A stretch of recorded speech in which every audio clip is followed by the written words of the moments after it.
Guys, এই যে ডিভাইসটা দেখতে পাচ্ছেন এটা ইনফিনিক্সের হট সিরিজের প্রথম প্রো ভার্সন। আর এখানে গেমিং চিপসেটের পাশাপাশি সর্বোচ্চ 16GB র্যাম ইউজ করার সুবিধা, 256GB ইন্টারনাল মেমোরি সহ 108 মেগাপিক্সেলের ক্যামেরা সেটআপ পাওয়া যাবে। তার সাথে গাইস 32 মেগাপিক্সেলের সেলফি ক্যামেরাকেও দিতে ভুলেনি ইনফিনিক্স তাদের হট 40 প্রো স্মার্টফোনটিতে। তো 16-17 হাজার টাকায় এই হট 40 প্রো স্মার্টফোনটা আদৌ আপনাদের জন্য ভালো হবে কিনা সেটা জানতে এখনই লাইক আর সাবস্ক্রাইব করে দেখতেই থাকুন। ইনফিনিক্স হট 40 প্রো স্মার্টফোনটার ডিজাইন অবিকল আইফোন থেকে ইন্সপায়ার। পেছনে এবার ট্রিপল ক্যামেরা সেটআপ, তার পাশাপাশি আইফোনের মতো ফ্ল্যাশলাইটকে ইউজ করেছে ইনফিনিক্স, তবে ক্যামেরা বাম্পটা আইফোন থেকেও বড় মনে হচ্ছে।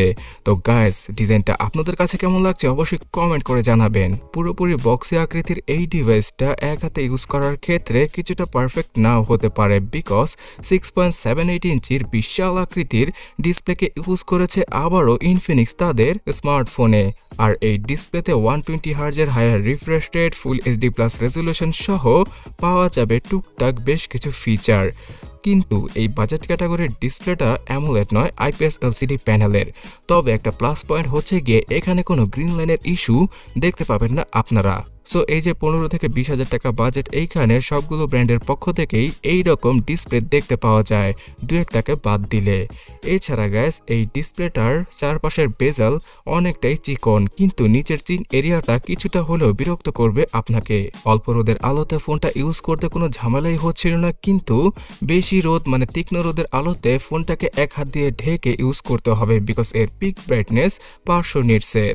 সো ডিসপ্লে নিয়ে বলতে গেলে বাজেট অনুযায়ী ঠিকঠাক ডিসপ্লে দিয়ে দিয়েছে ইনফিনিক্স। এখানে স্ক্রলিং করে মানে ফেসবুক, ইউটিউব অথবা টিকটকে স্ক্রলিং করে কিছুটা স্মুথই মনে হবে, আর ফোনটাকে স্লো মনে হবে না। তবে হ্যাঁ, এই স্মার্টফোনটা সফটওয়্যার এক্সপিরিয়েন্স আরও কিছুটা বেটার করা প্রয়োজন। ইনফিনিক্সের ফোনগুলোতে সফটওয়্যার যেটা দেয় সেটাই থাকে, ভালো কোনো আপডেট আসে না, এবং বাজেট অনুযায়ী মানে কম বাজেটের মধ্যে তারা ফোন আনতে গিয়ে অনেক বেশি ব্লোটওয়্যার জাতীয় অ্যাপগুলোকে প্রি ইনস্টল করে দেয়, যেটা ফোনের মেমোরি ইচ্ছামতো খেয়ে বসে থাকে এবং ভালগার নোটিফিকেশন পাঠাতে থাকে। তাই অবশ্যই এই ফোনটা কেনার পরে অথবা যে কোনো ফোন কেনার পরে ফালতু অ্যাপগুলোকে আনইনস্টল করে ফেলবেন। তাছাড়া ফোনের ইউআইতে অ্যাডস আসলে সেগুলোকে অফ করার চেষ্টা করবেন, এতে করে খুব স্মুথলি ইনফিনিক্স বলুন অথবা শাওমি, রিয়েলমি সবগুলো স্মার্টফোনই আপনারা ইউজ করতে পারবেন। অ্যান্ড্রয়েড 13-এর সাথে আসা এই ফোনটা আগামীতে 14-এর আপডেটটা পাবে কিনা সেটা নিশ্চিত হয়ে জানা যায়নি, তবে 1 থেকে 1.5 বছরের টুকটাক আপডেটের সাথেই ইনফিনিক্সের হট 40 প্রো স্মার্টফোনটা আপনারা ইউজ করতে পারবেন।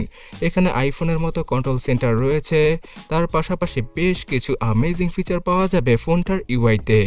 108 মেগাপিক্সেলের ট্রিপল ক্যামেরা সেটআপ নামিয়ে দিয়েছে ইনফিনিক্স, মানে দাঁড়াচ্ছে গিয়ে এখানে 108 মেগাপিক্সেলের মেন ক্যামেরা সেন্সরটাই কাজের।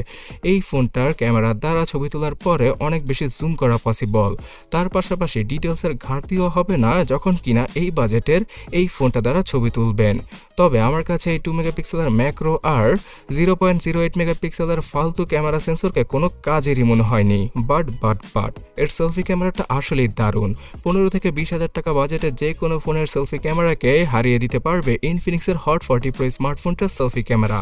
32 মেগাপিক্সেলের এই সেলফি ক্যামেরা দ্বারা আপনারা খুব ব্রাইট এবং শার্প ছবিগুলোই পাবেন, তবে বিউটি ফিল্টারটা অফ করে নিলে সবচেয়ে ভালো হয়। আর না হয় সেলফি তোলার পরে মুখটাকে এলিয়েনের মতো স্মুথ করে ফেলে এই ফোনটার ফ্রন্ট ক্যামেরা। সর্বোচ্চ 2K রেজলিউশনে ভিডিও করতে পারবেন এই ফোনটার রিয়ার ক্যামেরা দ্বারা, আর ফ্রন্ট ক্যামেরার ভিডিও কোয়ালিটিও বাজেট অনুযায়ী অ্যাভারেজ ছিল। ফোনের উপরে এবং নিচে ডুয়াল স্টোরেজ স্পিকারের সাপোর্ট পাওয়া যাবে, থাকছে 3.5mm হেডফোন জ্যাক, তার পাশাপাশি রেডিও, ওয়াইফাই, ব্লুটুথ এই সকল কানেক্টিভিটির ফিচার তো পেয়েই যাবেন আপনারা অন্য 10টা স্মার্টফোনের মতো এই ফোনটিতে। তবে গ্যাস, এর গেমিং চিপসেটটা সবচেয়ে বেশি মারাত্মক লেভেলের, মানে দাঁড়াচ্ছে গিয়ে হট সিরিজে এই প্রথমবারের মতো মিডিয়াটেক G99কে ইউজ করেছে ইনফিনিক্স। আর এই চিপসেটটা বর্তমানে 20 থেকে শুরু করে 35 হাজার টাকার ম্যাক্সিমাম স্মার্টফোনে পাওয়া যাচ্ছে, যেগুলো কিনা অফিসিয়ালি সেল হয়ে থাকে বাংলাদেশে।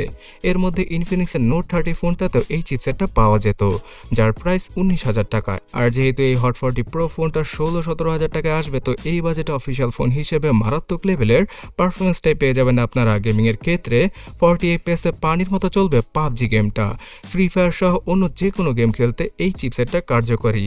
তার পাশাপাশি গাইস এখানে ইনফিনিক্স জাইরো সেন্সরটাকেও দিয়ে দিয়েছে, তাই পাবজি লাভাররা এই বাজেটের মধ্যে অফিসিয়াল ফোন কিনতে চাইলে হট 40 প্রো ফোনটাকে দেখতে পারেন। আর রেগুলার লাইফে ইউজ করার ক্ষেত্রে এই ফোনটা তেমন একটা প্যারা দিবে না আপনাদের, কারণ এখানে 8GB র্যামটা মিনিমাম রয়েছে। তার পাশাপাশি 128GB আর 256GBর ইন্টারনাল মেমোরির সাথে আসবে ইনফিনিক্স হট 40 প্রো স্মার্টফোনটা বাংলাদেশে। যদি 256GBর ভেরিয়েন্টটা আসে সেটা 20,000 টাকার আশেপাশে কিনতে হবে, কিন্তু 128GBর ভেরিয়েন্টটাই 16-17 হাজার টাকা আমরা পেয়ে যাব। এবং গাইস অন্য 10টা ফোনের মতো এখানেও আরো 8GB র্যামকে ভার্চুয়ালি ইউজ করে আপনারা 16GB র্যাম পর্যন্ত ইউজ করতে পারবেন। তো আমার কাছে মনে হয় না যে এটার কোনো দরকার পড়বে, বিকজ 8GB র্যামের মাধ্যমেই ফেসবুক, ইউটিউব, হোয়াটসঅ্যাপ, টিকটক সহ সবগুলো অ্যাপ আপনারা ব্যাকগ্রাউন্ডে রেখে ইউজ করতে পারবেন। ডেডিকেটেড সিম স্লটের মাধ্যমে 2টা 4G সিম আর একটা SD কার্ডকে 512GB পর্যন্ত হট 40 প্রো স্মার্টফোনটা ইউজ করা পসিবল। তার পাশাপাশি গাইস সেই 5000 mAh এর ব্যাটারি এবং 33 ওয়াটের চার্জিং স্পিডটা দিয়ে দিয়েছে হট 40 প্রো স্মার্টফোনটা ইনফিনিক্স। তার পাশাপাশি সাইড মাউন্টেড ফিঙ্গারপ্রিন্ট স্ক্যানার সহ সব ধরনের প্রয়োজনীয় সেন্সরি রয়েছে ইনফিনিক্স হট 40 প্রো স্মার্টফোনটায়। সো বন্ধুরা 2024 সালের শুরু থেকে এই হট 40 সিরিজের 3টে স্মার্টফোন বাংলাদেশে আসবে, তার মধ্যে হট 40 প্রো স্মার্টফোনটা জাতীয় ফোনের খেতাবটাও জিততে পারে। তো আপনার কাছে কি মনে হয় অবশ্যই কমেন্ট করে জানাবেন।